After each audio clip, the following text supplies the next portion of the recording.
قال يا ربي دخيلك، قالوا له غير عاداتك. بينقال هالمثل عن الشخص اللي بيطلب الفرج أو الحظ بس بلا ما يغير شي بتصرفاته أو عاداته.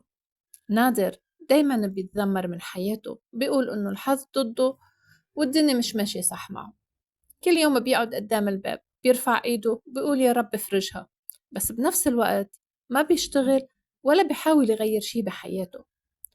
شافه جاره أبو طلال وقال له يا نادر بدل عاداتك قبل ما تطلب تتغير حياتك. قال له نادر ايه والله معك حق. من وقتها صار يقولوا عن اللي بده الفرج من دون ما يغير شي بحياته، قال يا ربي دخيلك، قالوا له بدل عاداتك.